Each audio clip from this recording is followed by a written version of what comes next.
Hello viewers, আজকে আপনাদের মাঝে নিয়ে আসলাম টেম্পারেচার ডিটেক্টর ফ্যান। এই ফ্যানটি তাপমাত্রা বৃদ্ধি পেলে চালু হয়ে যাবে এবং তাপমাত্রা যখন কমে যাবে ফ্যানটি অটোমেটিক অফ হয়ে যাবে। চলুন দেখি সার্কিটটি কিভাবে তৈরি করলাম। এটি তৈরি করতে আমরা 44N একটি মসফেট নেব, একটি ভেরিয়েবল রেজিস্টর নেব। রেজিস্টরের প্রথম পিনের সঙ্গে মসফেটের প্রথম পিন সোল্ডারিং করে নেব। যেভাবে সোল্ডারিং করে নিয়েছি সেভাবে সোল্ডারিং করে নেবেন। মসফেটের তৃতীয় পিনের সঙ্গে থার্মিস্টর সোল্ডারিং করে নেব।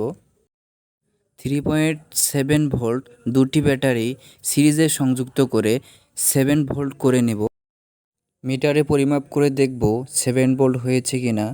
দেখতে পাচ্ছেন 7.30 ভোল্ট দেখাচ্ছে। মোটরের প্লাস কানেকশনটি থার্মিস্টরের অপর প্রান্তে সোল্ডারিং করে নেব। মোটরের মাইনাস কানেকশনটি মসফেটের মাঝের টার্মিনালে সোল্ডারিং করে নেব। মোটরের কানেকশন শেষ। মোটরের প্লাসের সঙ্গে ব্যাটারির প্লাস এবং মসফেটের প্রথম টার্মিনালে মাইনাস কানেকশনটি সোল্ডারিং করে নেব। মসফেটে হিটসিঙ্ক লাগিয়ে নেব।